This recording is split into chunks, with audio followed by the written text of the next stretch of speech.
சிவகங்கையில் நடைபெற்ற செய்தியாளர்கள் சந்திப்பில் காங்கிரஸ் கட்சியின் மாநில தலைவர் செல்வப்பெருந்தகை பரபரப்பு பேட்டி. தன்னை தாக்க வரும் குற்றவாளிகளிடமிருந்து தற்காத்துக் கொள்ள காவல்துறையினர் என்கவுண்டர் செய்வதில் தவறில்லை எனவும் பேச்சு.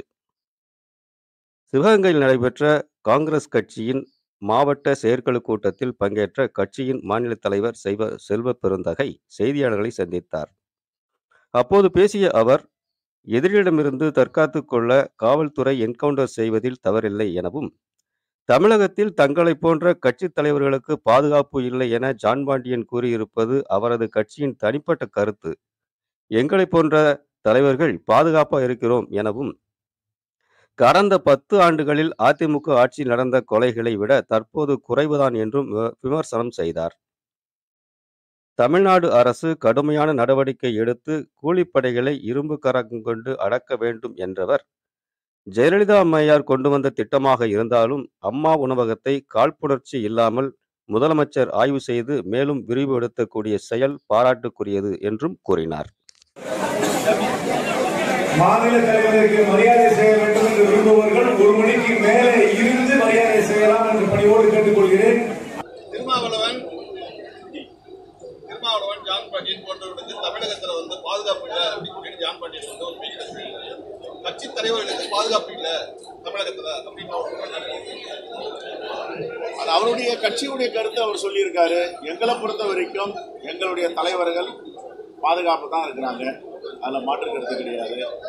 உளவுத்துறை பாதுகாப்பு குறைபாடுகள் இருந்தால் அதை கண்டறிந்து யார் யாருக்கு பாதுகாப்பு கொடுக்க வேண்டுமோ அவர்களுக்கு பாதுகாப்பு கொடுக்கிறது. கூலிப்படைகளை கட்டுப்படுத்த அந்த களத்தில் என்கவுண்டர் வந்து தவறு அப்படின்ற ஒரு முடிவை வந்து காங்கிரஸ் கட்சி அதை எப்படி பார்க்குறீங்க? சட்ட ரீதியாக அணுக வேண்டும். அரசியலமைப்பு சட்டங்கள் சரியில்லை, சட்டங்கள் சரியில்லை, சட்டத்துல ஓட்டை இருக்கு, அந்த ஓட்டையில வச்சு குற்றவாளி தப்பிச்சுக்கிறாங்க. அந்த சூழ்நிலையில என்கவுண்டர் பண்றவங்க தப்பிச்சு வெளியே வந்துடுறாங்க. அதனால அவங்க என்கவுண்டர் பண்றது வந்து அந்த கூலிப்படைகளை வந்து பயமுறுத்துறதுக்கான ஒரு காரணமா பார்க்கலாம்ல. நேரடியாக நம்ம என்கவுண்டர் பண்ணனா தப்பு, யாரையும் அப்படின்னா என்கவுண்டர் பண்ண முடியாது. தாக்குதல் நடத்துறாங்க காவல்துறை மேல, ஆயுத பிரயோகம் பண்றாங்கன்னா அவர்களுடைய உயிரை பாதுகாப்பதற்கு தற்காப்புக்காக என்கவுண்டர் நடத்துவாங்க. சட்ட ரீதியாக யாரையும் ஒருத்தவனை கொலை பண்ண முடியும்னு எந்த சட்டத்திலும் இடம் கிடையாது, அப்படி பண்ண முடியாது. தமிழக அரசு சட்டம் ஒழுங்கு எப்படி இருக்கு?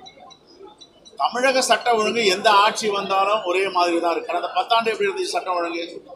10 ஆண்டுகளில் மாதம் எவ்வளவு கொலை நடந்திருக்குன்னு கணக்கெடுங்க. இப்ப இவங்க 3 ஆண்டு ஆட்சியில கணக்கெடுங்க, அதை விட குறைவா தான் இருக்கு. ஆனா நம்ம அதுக்குள்ள போக விரும்பல. இப்ப இதை வந்து சரி நியாயப்படுத்த முடியுமா? நியாயப்படுத்த முடியாது. கொலைகளை தடுக்க வேண்டும், சட்டம் ஒழுங்கை பாதுகாக்க வேண்டும், காவல்துறை தன்னுடைய இரும்பு கரங்களால் கொண்டு ஒடுக்க வேண்டும் இப்படிப்பட்ட கூலிப்படைகள். முதலமைச்சர் வந்து அம்மா உணவகத்தை ஆய்வு செய்தது வந்து ஒரு கூத்து அப்படின்னு சொல்லிட்டு ஜெயக்குமார் வரவேற்க தகுந்தது.